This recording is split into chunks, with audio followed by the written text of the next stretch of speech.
A continuación, en Todo Vale. Nosotros nos dedicamos a fabricar vidrio fotovoltaico. Genera tanta energía como la que puede generar un panel solar, poder desarrollar una tecnología que permita que la propia ciudad genere la energía que necesita. Tenemos que tener mucha versatilidad porque tenemos que tener la capacidad de fabricar vidrio muy grande o vidrio más pequeño, distintos formatos, distintas tecnologías. Eso nos obliga a tener una línea muy flexible.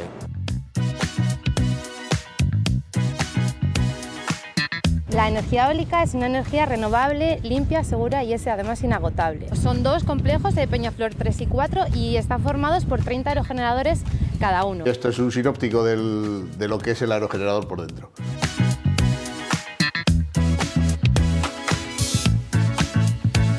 Definimos las energías renovables como aquellas energías que no se van a agotar antes de que se agote el ser humano. Podemos hablar de tres energías renovables: la hidroeléctrica, las eólicas, los captadores solares fotovoltaicos.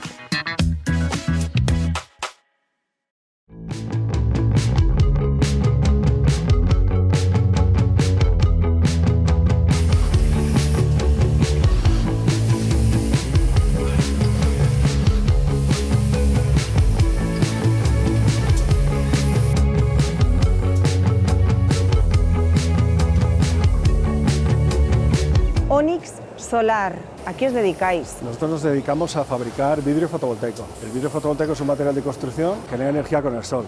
Genera tanta energía como la que puede generar un panel solar. Lo que pasa es que son vidrios que pueden ser semitransparentes, con lo cual lo puedes integrar perfectamente en una ventana y aprovechar la entrada de luz. Son vidrios que se pueden hacer además de cualquier tipo de color. Estamos haciendo vidrios blancos, de todos los colores. Material de construcción que genera tanta energía como genera un panel solar, pero un material de construcción muy estético que se puede instalar perfectamente en cualquier parte del edificio para hacer que ese edificio genere energía limpia y gratuita gracias al sol.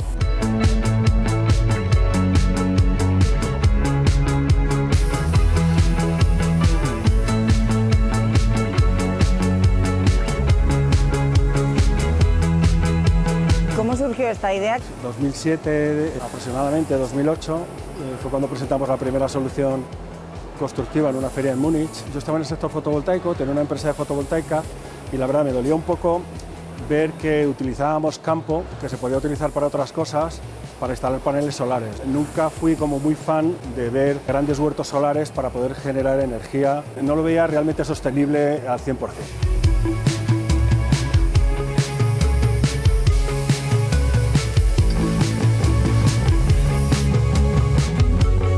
Quería ir un poquito más allá y para que sea más sostenible se tienen que aprovechar las infraestructuras que ya tenemos, los edificios de las ciudades, las carreteras, los puentes, los sitios donde ya hay hormigón, para poner ahí la energía solar fotovoltaica, ¿no? Y no utilizar pues, el campo que es tan bonito o utilizar el campo que se puede utilizar para ganadería, para agricultura y demás.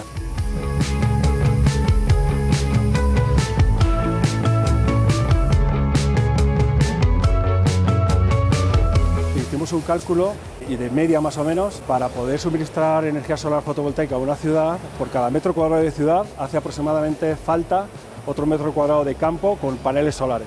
¿Eso es sostenible? Sí, porque al final estamos suministrando energía solar fotovoltaica a la ciudad. ¿Pero es sostenible al 100%? Bajo mi punto de vista no. ¿Por qué? Porque necesitas, para alimentar una ciudad como Madrid, necesitas tener una mega huerta del mismo tamaño que Madrid. ¿Y qué pasa? Que Madrid es una ciudad que no para de crecer, entonces esa mega huerta no pararía de crecer. Que al final el espacio que tenemos es finito.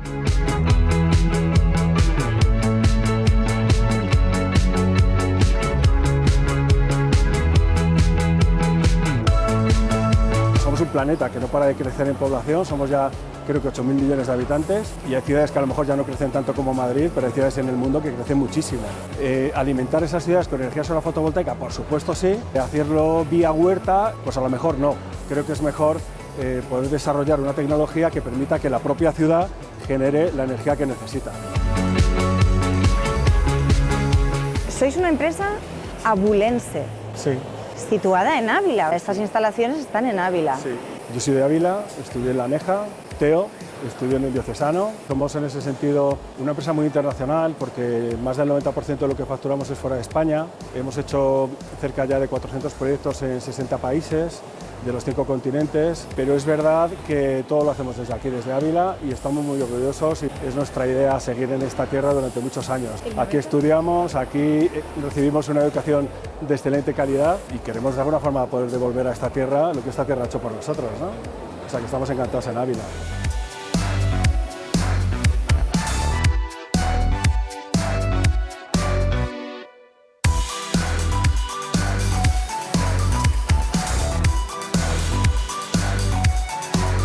Y tantos % es exportación.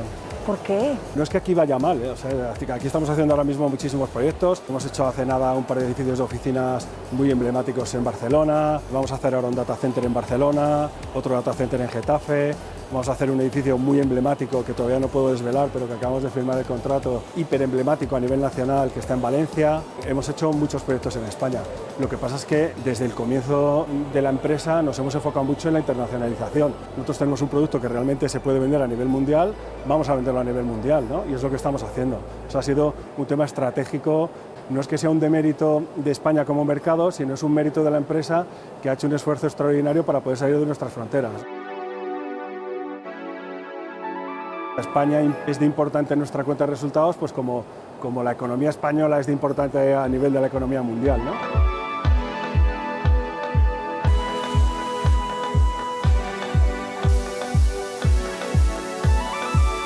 Somos una empresa que estamos muy enfocados al cliente final. Eso quiere decir que tenemos que tener mucha versatilidad, porque tenemos que tener la capacidad de fabricar vidrio muy grande o vidrio más pequeño, distintos formatos, distintas tecnologías. Eso nos obliga a tener una línea muy flexible.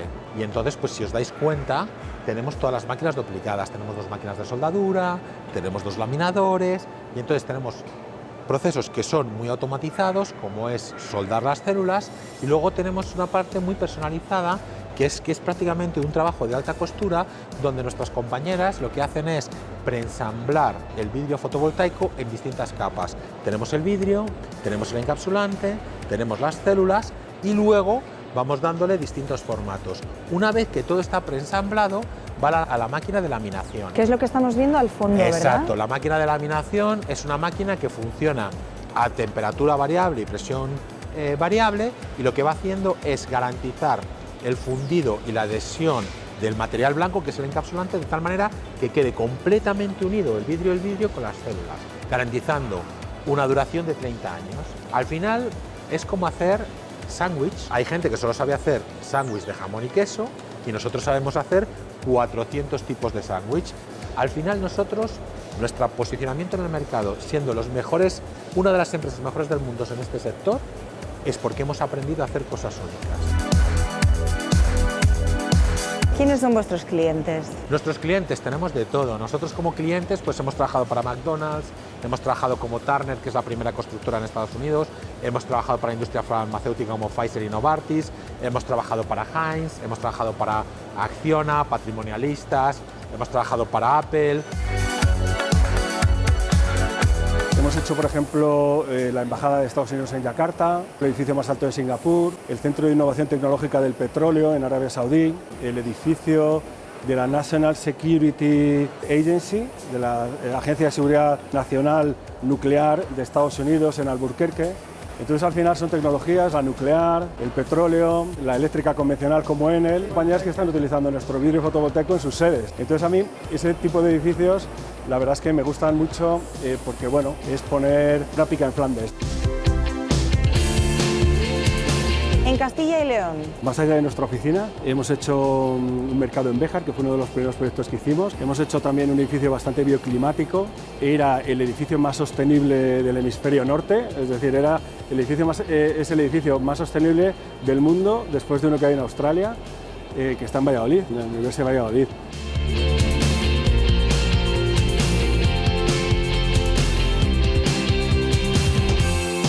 ¿Por qué no todos tenemos? Nosotros estamos trabajando para que todos tengáis vidrio fotovoltaico. Nada nos gustaría más, y de hecho mi visión a largo plazo es que las ciudades los edificios de las ciudades estén repletos de vidrio fotovoltaico. Que esos edificios muchos ya están construidos, entonces hay que esperar a que se rehabiliten y a que la propiedad de esos edificios pues tenga un interés en hacer esos edificios bioclimáticos, ¿no? o eficientes desde el punto de vista energético.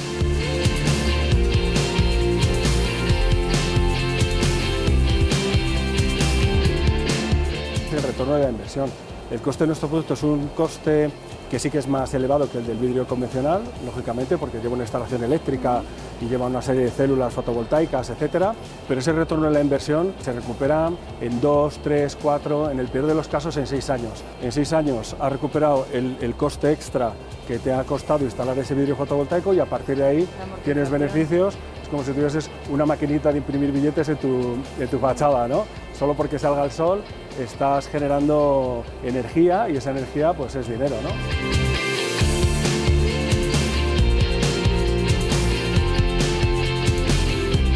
El vidrio laminado de seguridad, porque esta parte de ser vidrio fotovoltaico es vidrio laminado de seguridad, tenemos que garantizar que quede una adhesión perfecta.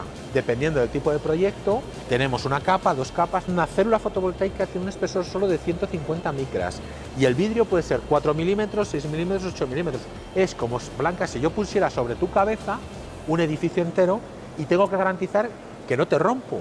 Y esa es un poco la idea. Lo que hacemos es que el encapsulante, aparte de fundir y unir, amortigüe el estrés mecánico. En eso somos muy buenos. Y eso es lo que nos hace único, que la calidad de nuestro producto es única porque sabemos cómo preparar este tipo de producto.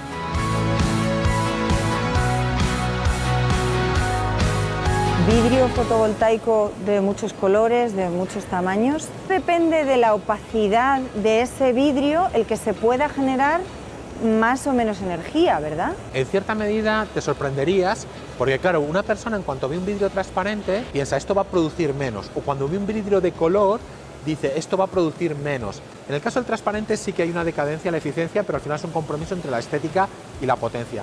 Pero en el caso de un vidrio de color hay que tener en cuenta que el espectro visible es muy reducido, lo que ven nuestros ojos es un espectro muy reducido. En cambio el espectro solar incorpora el ultravioleta e incorpora el infrarrojo. Entonces puede ocurrir que algo que nosotros al ojo es opaco, realmente para la radiación solar no lo es.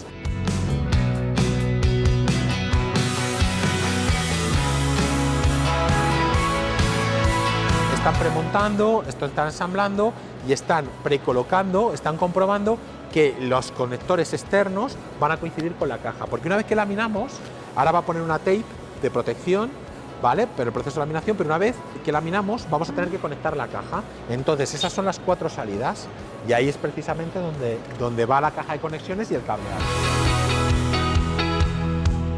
Nos vas a enseñar distintos tipos de vidrios fotovoltaicos, o sea, de lo que hacéis. Esto es al grado de capacidad de diseño y desarrollo de producto que hemos llegado.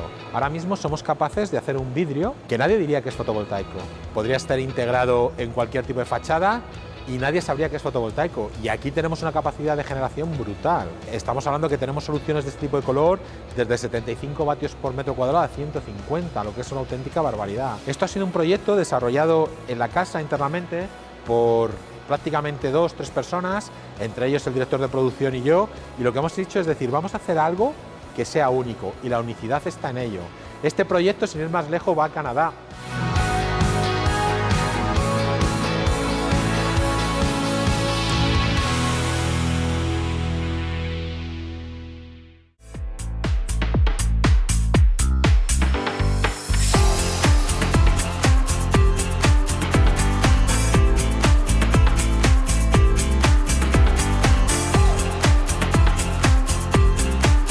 ¿Qué hace que una energía sea renovable? Definimos las energías renovables como aquellas energías que no se van a agotar antes de que se agote el ser humano. La visión que tenemos el grueso de la sociedad es que esa energía renovable es una energía que por su propio concepto va a ser una energía limpia, va a tener menos emisiones contaminantes hacia el entorno, hacia el medio ambiente y va a ser más sostenible para el desarrollo no solo de la sociedad humana, sino que también su propio desarrollo tecnológico.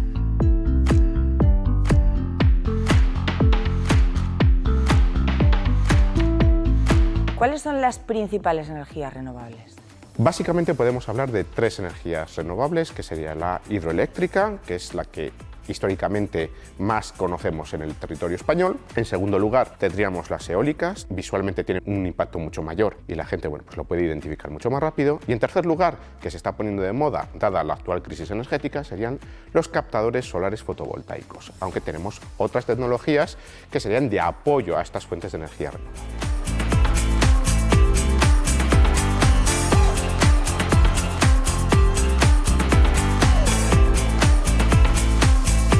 solar. Pros y contras. Cuando alguien piensa en captadores solares, energía fotovoltaica, está pensando en las grandes granjas de paneles solares que nos podemos encontrar en los márgenes de las carreteras cuando viajamos. Pero de moda se están poniendo el colocar paneles solares, incluso en publicidad lo podemos ver, que se colocan en las cubiertas de los edificios. Es una energía completamente gratuita, aparentemente no genera desechos hasta la finalización de la vida útil del propio panel. A mi entender, un pro que es esencial, y es que podemos crear una malla energética, acercar el punto de producción al punto de consumo.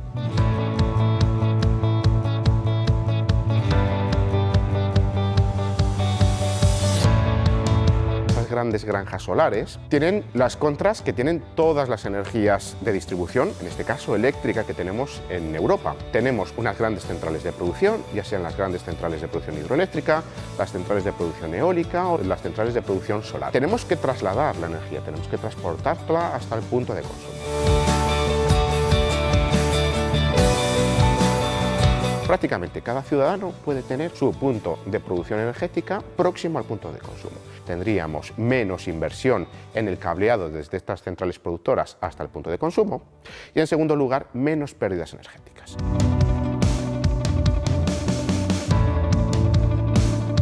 Contra el desecho, es verdad que tiene una vida útil bastante prolongada, llegando en medias por encima de los 40 años. Su tratamiento es bastante costoso y difícil de realizar. Estamos intentando evitar ese problema de desecharlos, derivándolos a países en vías de desarrollo. El grueso de los paneles solares que se están desechando en Europa terminan en India.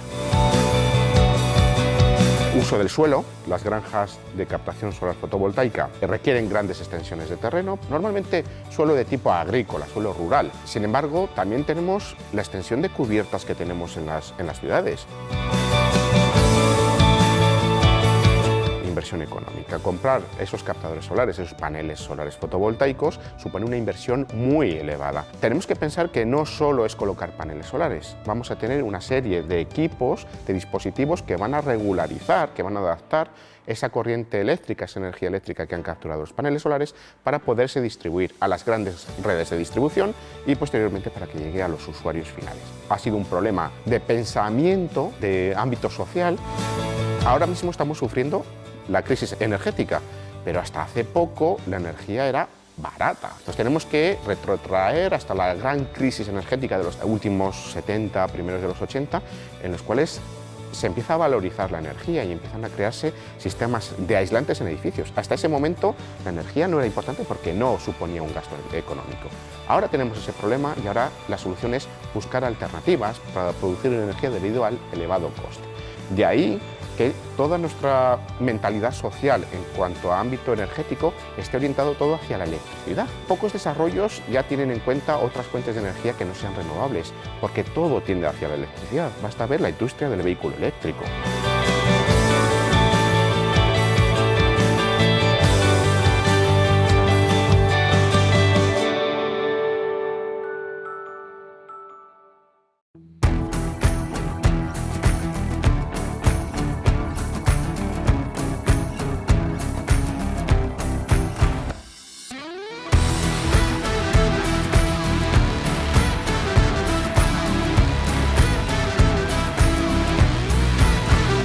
Irene, lo primero, ¿dónde estamos? Pues estamos en los parques eólicos de Peñaflor de Ornija, que tiene Iberdrola, que se llaman Peñaflor 3 y 4. En la provincia de Valladolid. Eso es. Vamos a empezar por el principio. ¿Qué es un parque eólico terrestre? Un parque eólico terrestre es una infraestructura capaz de transformar la energía del viento en electricidad. Electricidad apta para el consumo y después inyectarla en la red de distribución para que pueda llegar a nuestras casas. Hoy hay, además, como se puede comprobar, muchísimo viento.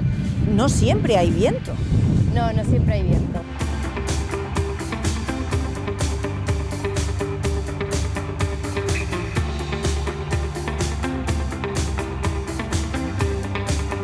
¿Qué tipo de energía es? La energía eólica es una energía renovable, limpia, segura y es además inagotable. Esto evita la quema de combustibles fósiles para su producción, avanzando así hacia una transición energética y evitando el cambio climático. Además, este tipo de energía genera empleo a nivel local en las zonas donde se implantan estos aerogeneradores o se desarrollan estos proyectos. De hecho, un informe de la Wind Europe, Escenarios para 2030 se llama el informe, vaticina que para el año 2030 se generarán hasta 569.000 puestos de trabajo debido al desarrollo de estos proyectos.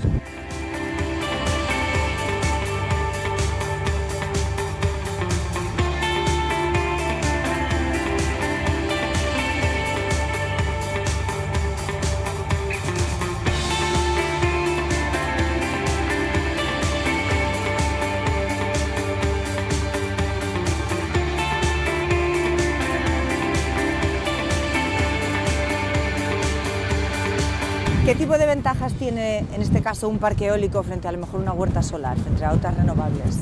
Una de las ventajas que tiene instalar aerogeneradores frente a lo mejor otros tipos de proyectos es que es compatible con actividades como pueden ser la agricultura, la ganadería y la horticultura. Lo que pasa en estos entornos es que se sigue desarrollando este tipo de actividades y conviven perfectamente con estas instalaciones.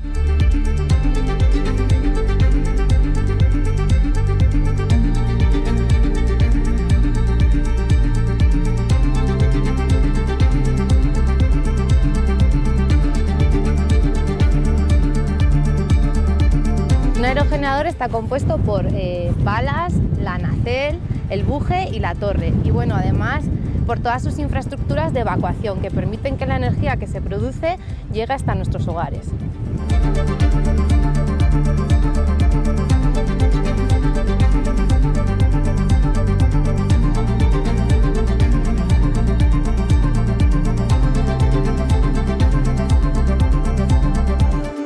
Esto que estamos viendo en la pantalla es lo que hay dentro de la caja de uno de esos aerogeneradores, ¿verdad? Sí, esto es un sinóptico de lo que es el aerogenerador por dentro. Esta parte sería el rotor, que es donde van las palas, donde se genera el primer movimiento por el aire y se transmite a través de la multiplicadora, que multiplica este primer movimiento 100 veces el eje rápido.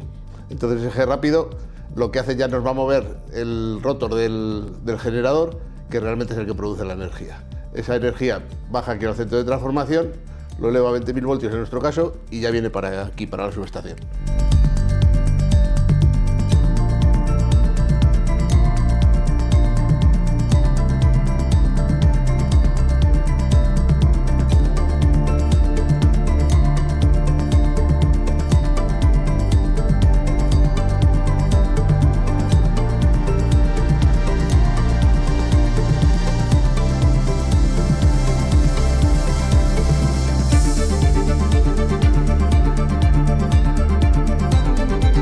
En esta pantalla vemos todos los aerogeneradores del parque. Según el estado en el que esté, nos indica cómo se encuentra este aerogenerador. Esto realmente lo vemos desde aquí y también lo ven desde Toledo, donde está el centro de control. ¿Eso que pone ahí en manual? Esta mañana ha habido una avería. Esa máquina está en manual porque están trabajando en ella.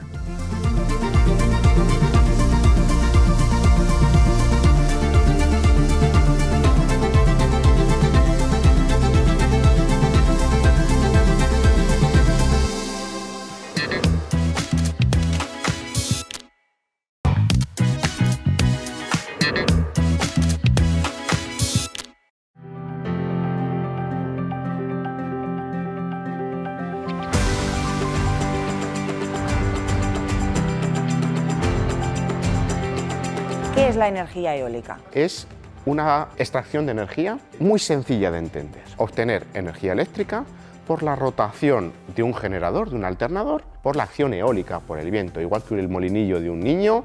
Pros. Aparentemente es una tecnología muy económica, es una energía completamente gratuita que va a aprovechar diferenciales de presión. Esos diferenciales de presión están suponiendo un movimiento de partículas de aire, lo que comúnmente conocemos como el viento. Lo que hacemos con los molinos de viento, ese pro, es aprovechar esa energía que no se va a aprovechar para nada más. Simplemente es un fenómeno eólico natural. Es la que hace que realmente baje el precio de la luz. Sí, sobre todo los días más ventosos, los fenómenos extremos meteorológicos.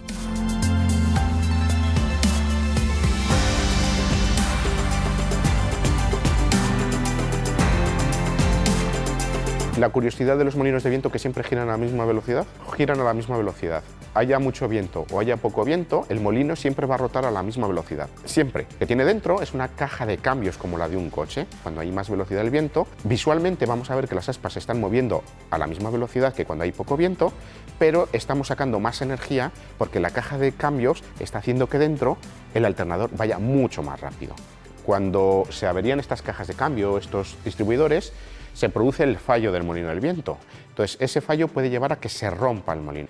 Entonces, la pervivencia de un molino de viento, lógicamente, va a requerir una serie de mantenimientos básicamente mecánicos y eléctricos más que del propio material que va a constituir el aerogenerador. Pero, lógicamente, el desecho que va a suponer cuando termine su vida funcional, su vida útil ese molino de viento, pues será un problema. Pero ya digo que la vida útil de ese dispositivo es mucho más prolongada que la de los paneles solares.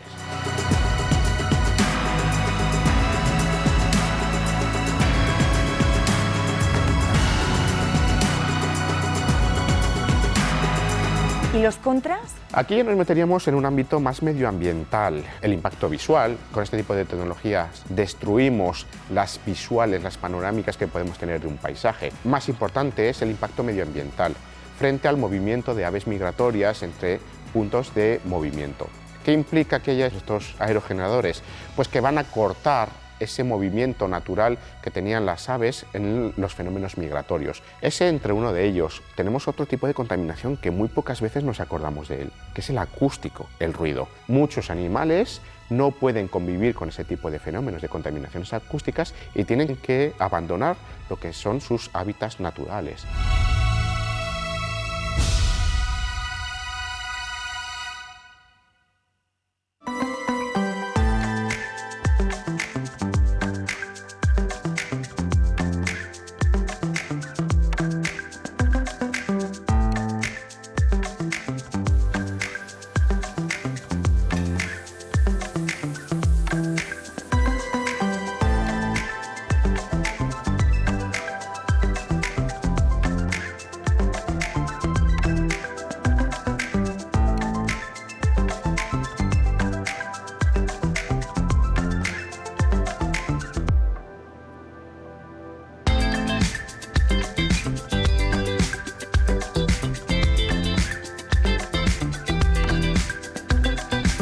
Se introducen las conexiones y aquí ya se conecta, se cierra la tapa y ya tienes tu electricidad que va por los cables. Bueno, pues el departamento de I+D+I, pues por las siglas es Investigación, Desarrollo e Innovación. Lo que buscáis aquí, ¿no? O sea, satisfacer esas necesidades. Sí, lo que también buscamos es cubrir las necesidades que puedan surgir en cualquier momento de cualquier persona en cualquier entorno. Tenemos más de 20 proyectos finalizados, tanto a nivel europeo como nacional como regional, y ahora mismo en ejecución estamos en 12 proyectos, desarrollando 12 proyectos. Hemos estado trabajando, por ejemplo, con células de tercera generación, con células orgánicas, que aunque están todavía en una fase de desarrollo bastante inicial, son bastante prometedoras porque pueden ofrecer características que las de silicio no pueden, por ejemplo, transparencias, flexibilidad y diferentes propiedades con las que poder jugar y crear más producto y más conocimiento.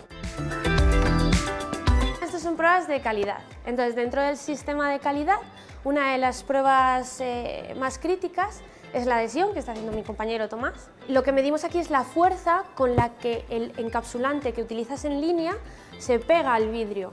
Si la muestra no cumpliera los parámetros, avisamos a la línea, oye, esto está saliendo mal, hay que cambiar los parámetros de laminación, el tipo de EVA, etc. ¿La sostenibilidad es uno de los parámetros que ahora se tienen más en cuenta? En todos los proyectos tenemos tareas específicas solo para valorar la sostenibilidad.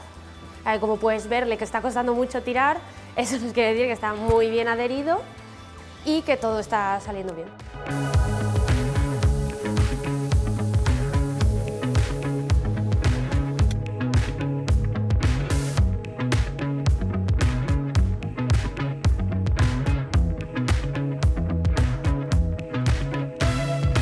Aquí tenéis otra solución en color, este es un color gris. Aquí a la derecha tenemos un vidrio que va a Virginia Tech, es decir, va para el edificio del campus de Virginia Tech, que es la tercera universidad tecnológica por excelencia de Estados Unidos, va al campus de Alexandria, y aquí pues es un proyecto ni más ni menos con Smith Group, que es uno de los mejores arquitectos estadounidenses.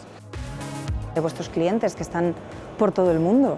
Esto es vidrio. ¿Cómo mandáis? Al final el embalaje es crítico. Nosotros embalamos en caballetes metálicos o en cajas de madera, casi el 90% de los proyectos van en caja de madera y el coste de embalaje viene a ser de un 5% del producto. Entonces nosotros tenemos tres empresas de confianza, les mandamos el formato del vidrio y ellos luego nos traen un puzzle y nosotros vamos montando las cajas. Ahora si queréis lo vemos en la zona de almacén.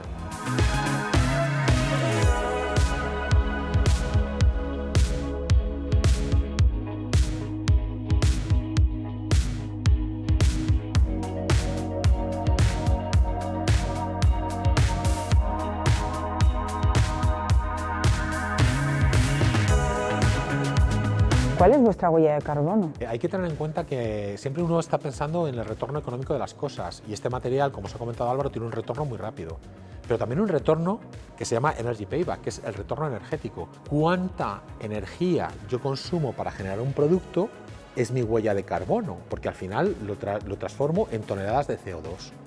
Sin embargo, aquí, daros cuenta que tenemos un material activo que genera su propia energía.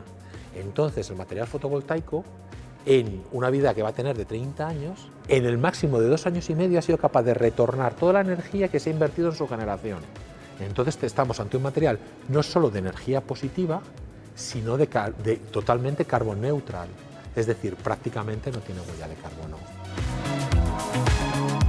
¿También se puede pisar? Sí, sí. Al final, esta es una empresa altamente innovadora. Nosotros, todo lo que se puede hacer en base de vidrio, lo hacemos. Y entonces, si tú piensas fachadas, lucernarios, marquesinas y suelos, ¿por qué no? Lo difícil es combinar la posibilidad de ser un suelo transitable, que lógicamente tiene que tener una antirresbalabilidad, tiene que tener una capacidad portante, etcétera, con la función fotovoltaica. Eso es lo difícil. Entonces, nosotros probamos en un proyecto de I+D+I, allá en el año 2010, 35 tipos de vidrios frontales. Y de esos 35, solo 2 eran compatibles con la función fotovoltaica. Y estos suelos, por ejemplo, los hemos integrado en Apple. En la tienda de Apple, en Union City, la parte de arriba, todo es suelo transitable fotovoltaico de Onyx. Entonces, es una ventaja. ¿Por qué? Porque daros cuenta de la fotovoltaica tan fea que se pone en cubiertas que son 30 grados, inclinadas, tal. Ahí pierde superficie útil, porque esa terraza ya no la puedes usar. En cambio, con nuestro suelo transitable, lo que nosotros logramos es que tú puedas subir arriba, tomarte un cafetito, pasear, andar, fumarte el cigarrito si fumas, etcétera, y en el momento que te quitas de encima de él, eso genera energía. Entonces buscamos siempre la multifaccionalidad, los materiales inteligentes, que es crítico en la construcción innovadora. Este producto, aparte, está patentado. Nosotros hemos logrado patentar este producto en España y en Estados Unidos. Es decir, que al final es una prueba evidente que generar conocimiento genera recursos.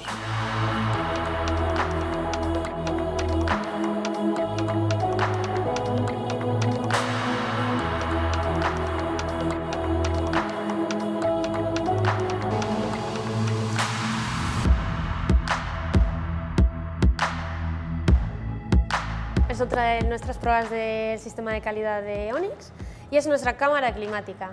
Aquí introducimos las muestras durante 1000 horas, que son unos 42 días, a 85% de humedad relativa y 85 grados de temperatura. ¿Qué pasa? Que si algún problema que tengamos se nos ha podido escapar en las pruebas anteriores, aquí va a salir seguro, porque es un envejecimiento que simula que la muestra pase 30 años. En una fachada puesta no puedes tener un producto que te dure 10 años.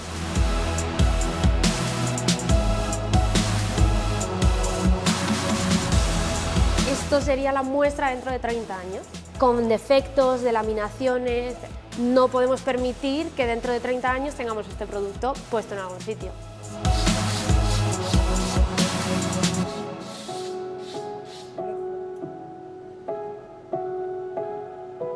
En el caso de Onyx Solar, ¿todo vale? Todo vale, en el sentido de que buscar soluciones que nos ayuden a luchar contra el cambio climático, todas las soluciones valen. Es clarísimo. Todo vale siempre y cuando nos garantice una sostenibilidad a largo plazo.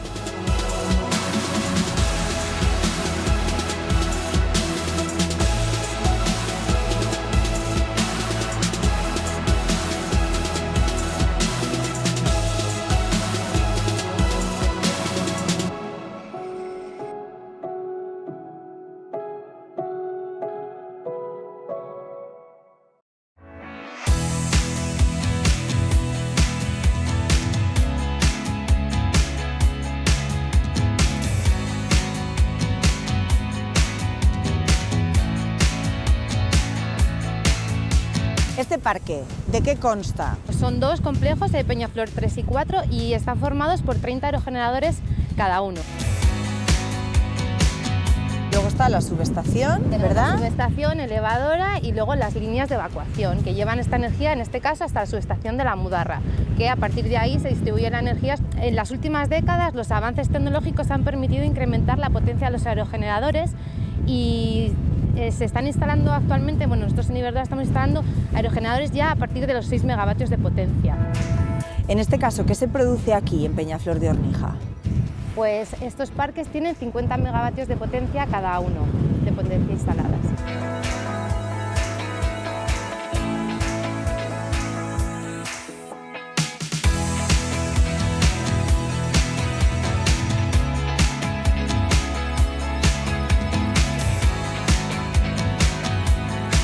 Castilla y León se ha convertido en un centro relevante para el desarrollo de proyectos de producción de energías renovables en el ciclo inversor de la compañía a 2025. En la actualidad, solo en la provincia de Burgos se están desarrollando varios parques eólicos como pueden ser Buniel y Valdemoro, ya en construcción, y además se ha obtenido luz verde ambiental para construir el parque eólico de Iglesias y el parque eólico de Gascocero de Mola.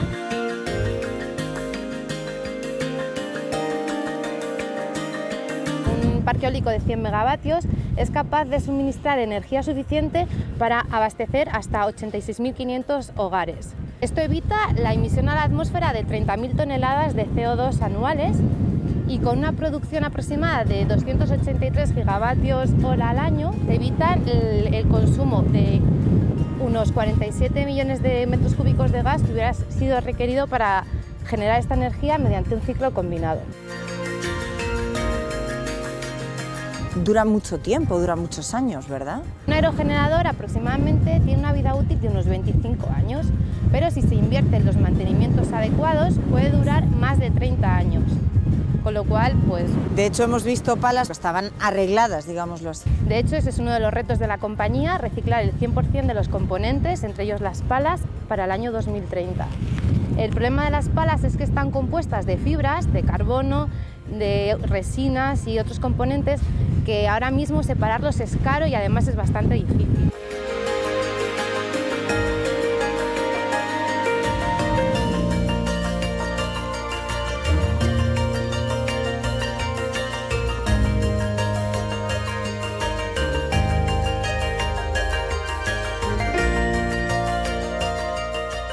No sé si se podrá transmitir a través de la cámara. Es impresionante el viento que tenemos hoy. Pues sí, la verdad es que es la velocidad, el frío, no sé qué velocidad tendrá este viento, pero hoy se está generando a tope energía, ¿eh?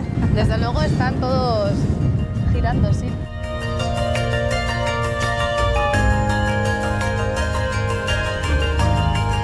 ¿Desde qué año está en marcha este parque eólico en Peñaflor de Ornija? Estos parques eólicos se pusieron en marcha en el año 2017.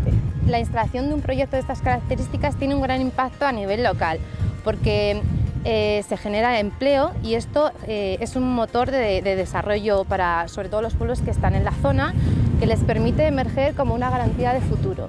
Y eso es el caso de los pueblos castellano y leoneses, que están rodeados de plantas fotovoltaicas y parques eólicos que Iberdrola está promoviendo.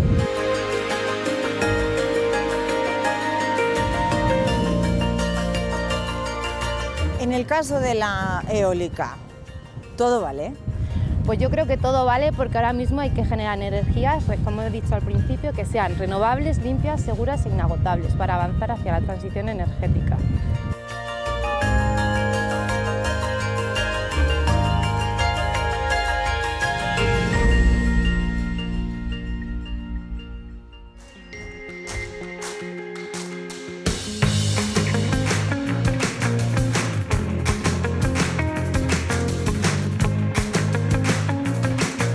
Definición de la energía hidroeléctrica. La energía hidroeléctrica es muy sencilla de entender, lo que pasa que tecnológicamente no está tan a la vista como pueden estar otras tecnologías. Consiste en acumular una gran masa, una gran cantidad de agua que se va a elevar. Se va a elevar simplemente por la propia acumulación. Es decir, podríamos asimilarlo casi como lo que ocurre cuando subimos un tobogán infantil. Cuanto mayor sea esa altura, mayor capacidad vamos a tener de producir energía eléctrica. El agua va a circular por el interior de esas presas de hormigón que estamos acostumbrados a ver, una instalación interior donde va a pasar el agua por unas turbinas. La presión de ese agua, ese diferencial de altura que tenemos en ese agua embalsada, va a producir que ese movimiento de esa turbina, pues lo mismo, siempre el mismo fenómeno, haga moverse el alternador, que a la vez pues va a transformar esa energía de rotación cinética en energía eléctrica a través de bobinados, electroimanes y demás.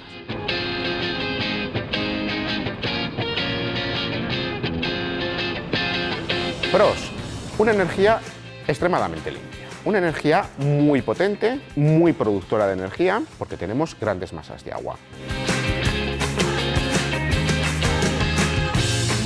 Contra, prácticamente medioambiental, el extensivo uso de suelo que vamos a necesitar, anegando valles y con lo que ello va a conllevar.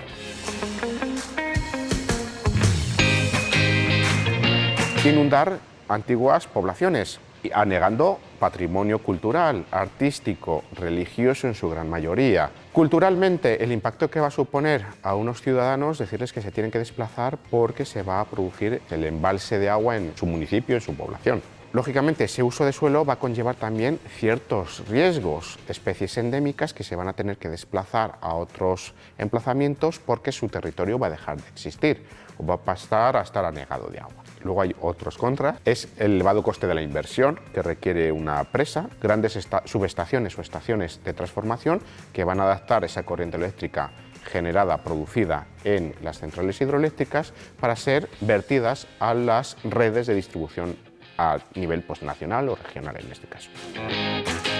Que el agua acumulada es un recurso de dos vectores. Por un lado, el vector energético, que es de lo que estamos tratando en esta sesión, que sería esa posibilidad de producir energía eléctrica, ¿no? Y es que liberar agua acumulada, estás perdiendo el segundo vector de disponibilidad que tenemos, que es agua potable. No olvidemos que lo que estamos haciendo es almacenar agua de consumo que vamos a utilizar en las poblaciones, en los municipios. Tenemos energía acumulada de forma potencial con esa masa de agua. Para producir esa energía eléctrica necesitamos liberar agua, pero liberar agua supone el problema de perder ese agua dulce acumulada, agua potable.